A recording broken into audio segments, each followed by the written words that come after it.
माझं नाव पवन. पैशाने मी एक सिव्हिल इंजिनियर आहे. साधारण 2 महिन्यापूर्वीच गोष्ट असेल. मुंबईसारख्या गजबजलेल्या, सतत धावणाऱ्या शहरात एका मोठ्या कन्स्ट्रक्शन कंपनीत मी काम करत होतो. अचानक कंपनीने एक सरकारी प्रोजेक्टच्या साईटवर व्हिजिट आणि देखरेखीसाठी माझी निवड केली आणि मला थेट एका दुर्गम, छोट्या गावात पाठवून दिलं. शहरातल्या त्या चकचकाटात, AC कॅबिनमध्ये आणि वीकेंडच्या पार्ट्यांमध्ये जगणाऱ्या माझ्यासारख्या माणसाला जेव्हा त्या गावाची बॉर्डर दिसली, तेव्हाच डोक्याला हात लावायची वेळ आली होती.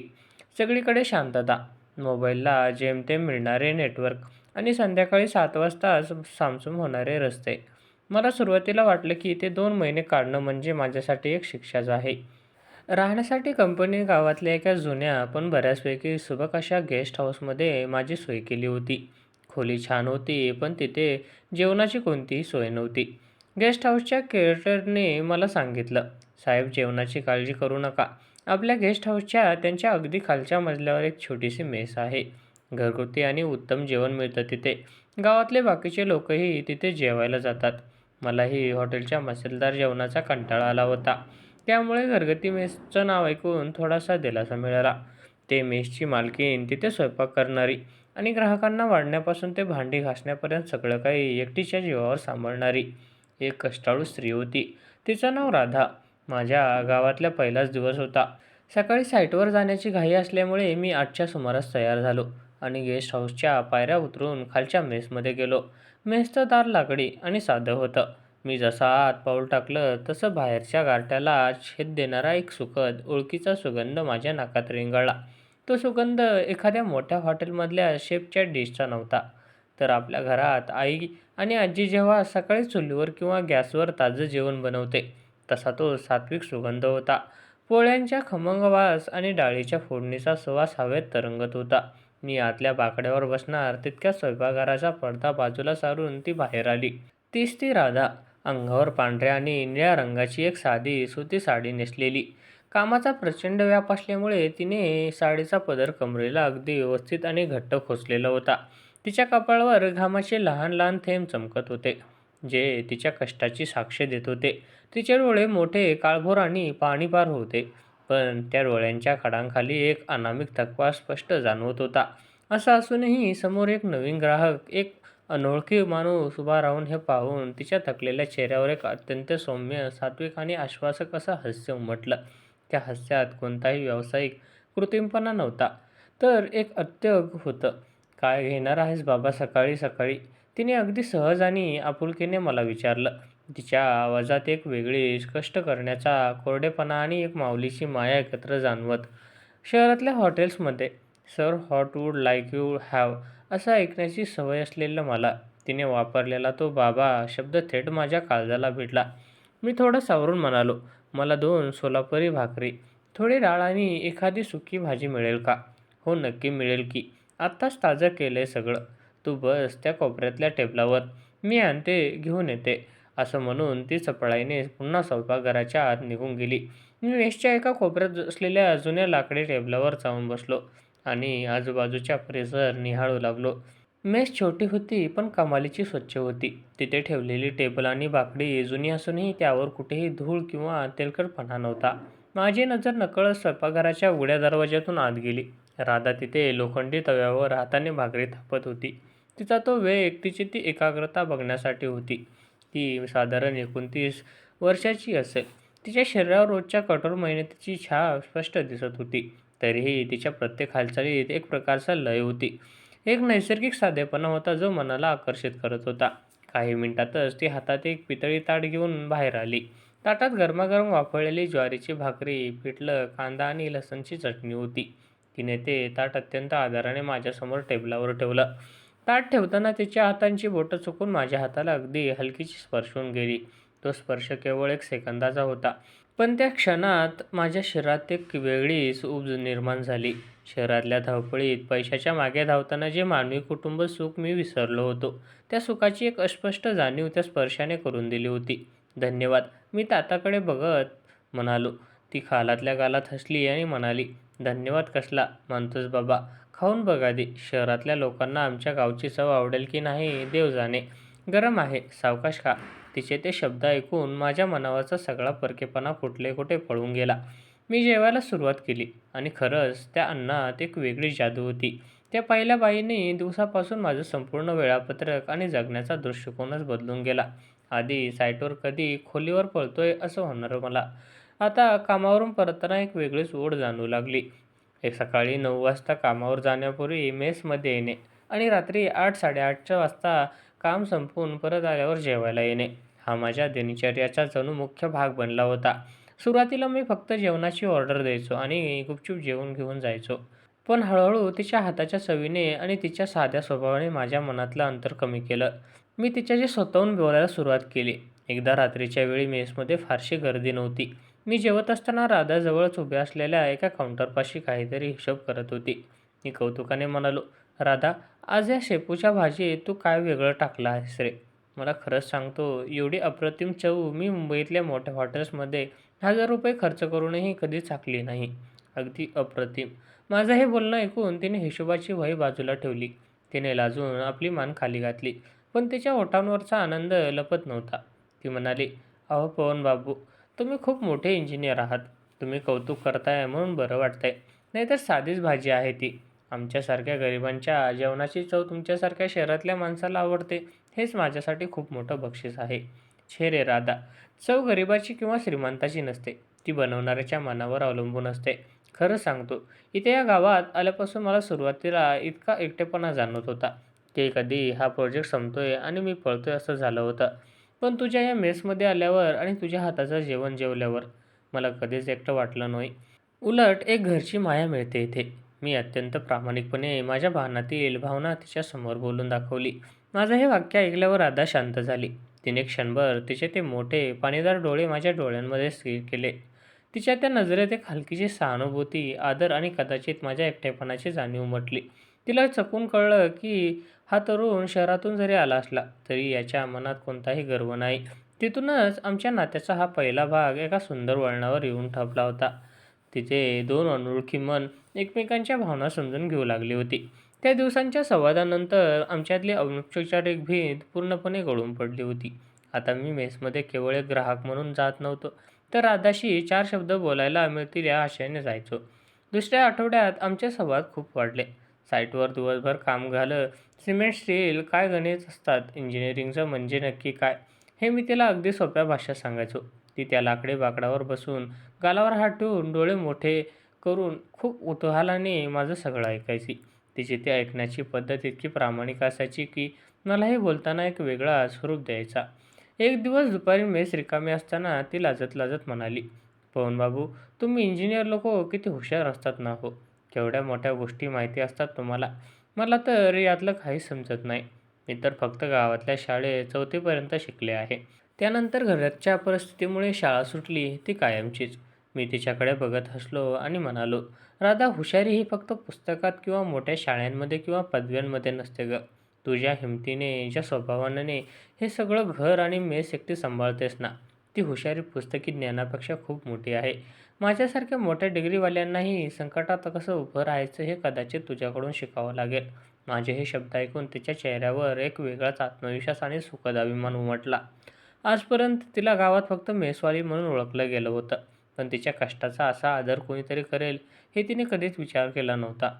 हळूहळू विश्वासाच्या आणि धाग्यामुळे तिचं वैयक्तिक आयुष्य माझ्यासमोर उलगडू लागलं. तिने सांगितलं की 3 वर्षापूर्वी एका भीषण रस्ते अपघातात तिच्या नवऱ्याचं अचानक निधन झालं होतं. पदरात एक लहान मुलगा होता आणि घरात वृद्ध सासू-सासरे होते. कमावता माणूस गेल्यावर संपूर्ण घराची जबाबदारी तिच्यावर येऊन टेकली होती. गावातल्या लोकांनी सुरुवातीला खूप टोमणे मारले, पण तिने कोणासमोर हात पसरण्याऐवजी स्वाभिमानाने ही छोटी मेस सुरू केली. रोज सकाळी 5 वाजता उठते मी. मुलाला उठवणे, त्याचा डब्बा करणे, त्याला शाळेसाठी तयार करणे, मग मेससाठी बाजारातून भाजी, रेशन आणणे. दिवसभर त्या गरम चुलीसमोर आणि गॅससमोर उभं राहून स्वयंपाक करणे. यात स्वतःसाठी कधी वेळच उरत नाही. रात्री थकल्यासारखं होतं. कधी-कधी खूप एकटं वाटतं आणि रडूही येतं. पण जेव्हा मुलाच्या निष्पाप चेहऱ्याकडे बघते, तेव्हा रडणं विसरून उद्याच्या दिवसाची पुन्हा उभी राहते. ती पदराने आपले डोळे पुसत सांगत होती. तिच्या आवाजातली ती शोषित ताकद आणि त्यामागे लपलेला अथांग एकटेपणा थेट माझ्या हृदयाला भिडला.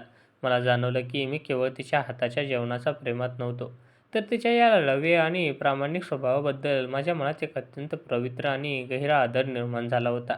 शहरातील खोट्या जगात वावरणाऱ्या मला या साध्या माऊलीमध्ये जगण्याचं खरं सौंदर्य दिसत होतं. एक संध्याकाळ अशीच खूप उशिराची होती. बाहेर अचानक मुसळधार पाऊस सुरू झाला होता. विजेचा लपंडाव चालू असल्यामुळे मेसमध्ये एक छोटासा कंदील आणि मेणबत्ती लावलेली होती. पावसामुळे रस्ते ओले आणि पूर्णपणे शांत झाले होते. गावातली सगळी दुकानं बंद झाली होती. मी साईटवरून उशिरा आल्यामुळे मेसमध्ये इतर कोणीच नव्हतं. राधा शांतपणे एकटीच टेबल पुसत बसली होती. मी दार ढकलून आत येताच ती पटकन उठली आणि म्हणाली, "या पवनबाबू, आज खूप उशीर झाला. बाहेर फार गारठा आहे आणि तुम्ही पूर्ण भिजला आहात. तुम्ही बसा, मी आत्ताच चुलीवरचं गरम वरण आणि भात घेऊन येते." तिने गरम जेवणाचं ताट आणलं आणि मी नेहमीप्रमाणे आत न जाता समोरच्या बाकड्यावर बसली. मंद प्रकाशात तिची चेहरेपट्टी खूप शांत आणि सात्विक दिसत होती. मी जेवत असताना ती फक्त माझ्याकडे पाहत होती. जणू तिच्या मनात काहीतरी विचार सुरू होते. "पवन, तुला या छोट्या एवढ्या गावात कंटाळा येत नाही का? शहरातली ती मोठी घरं, गाडी, फिरणं सोडून तू इथे आमच्यासारख्या गरीब गावात अडकलास. तुला कधी-कधी शहरात पळून जावंसं वाटत नाही का?"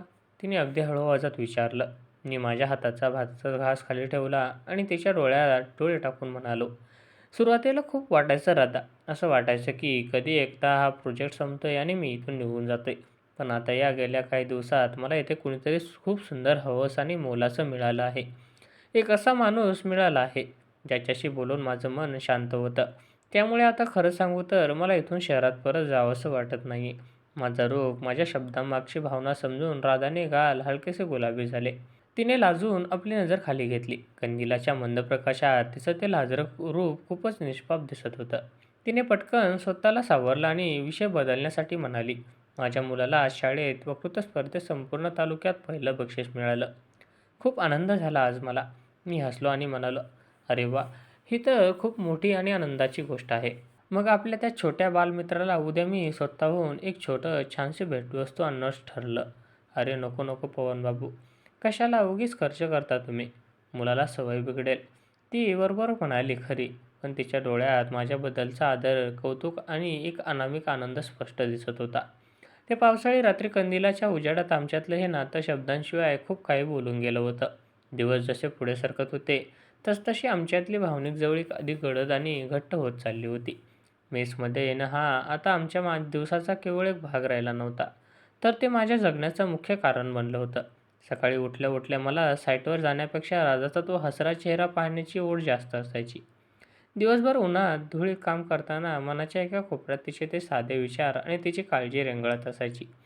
राधालाही आता माझी सवय झाली होती. मेसमध्ये इतर ग्राहक असले तरी ती माझ्यासाठी गरम भाकरी बाजूला काढून ठेवायची किंवा मी आल्या आल्या माझ्या आवडीची चटणी ताटात वाढायची.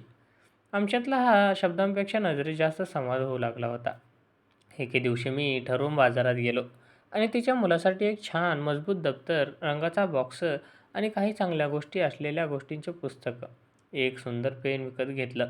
संध्याकाळी नेहमीप्रमाणे जेव्हा मेस रिकामी झाली, तेव्हा मी त्या वस्तूंची पिशवी तिच्यासमोर ठेवली. "हे काय आहे पवनबाबू?" तिने आश्चर्याने विचारलं. "उघडून बघ ना स्वतःच."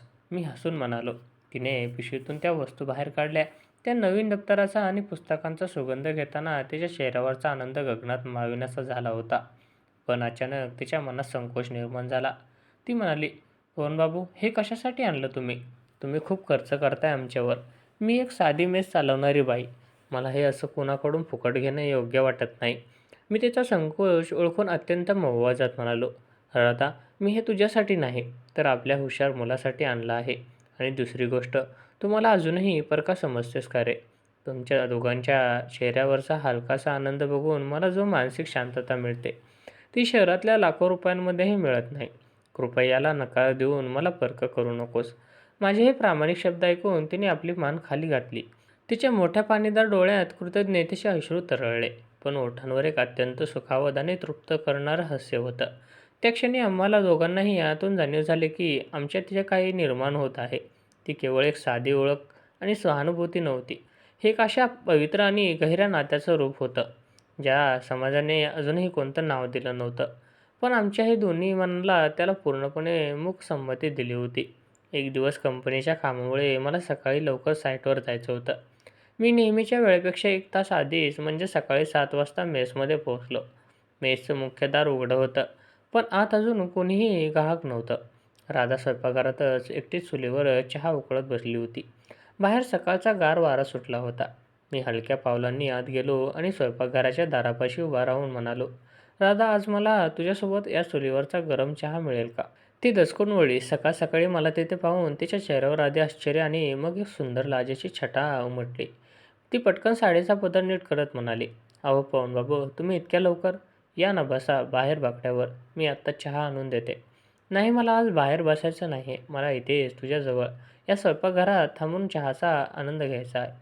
मी थेट तिच्या डोळ्यात बघत म्हणालो. तिने काही न बोलता चहाचा कप भरला आणि माझ्या हातात दिला. चहाचा कप घेताना आमची बोटे एकमेकांना पुन्हा एकदा स्पर्शली. पण यावेळेचा स्पर्श जुना नव्हता.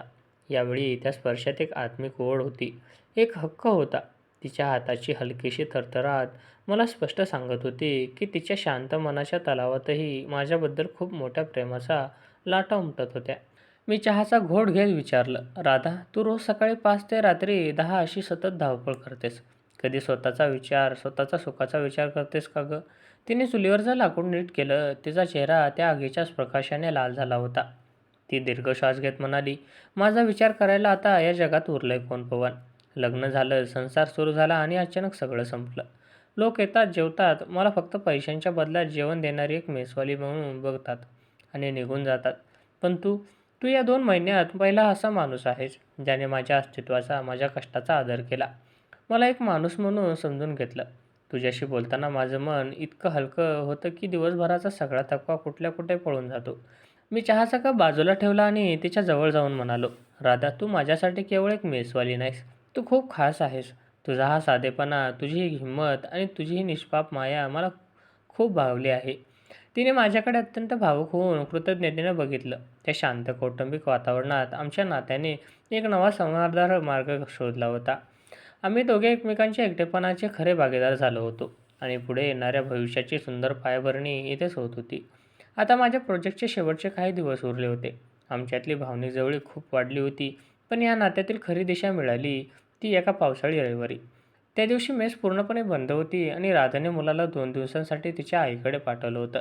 गावात कमालीची शांतता होती. मी सकाळी तिच्या घरी गेलो. दार ठोठावल्यावर तिने दार उघडलं. घरात मंद प्रकाश होता.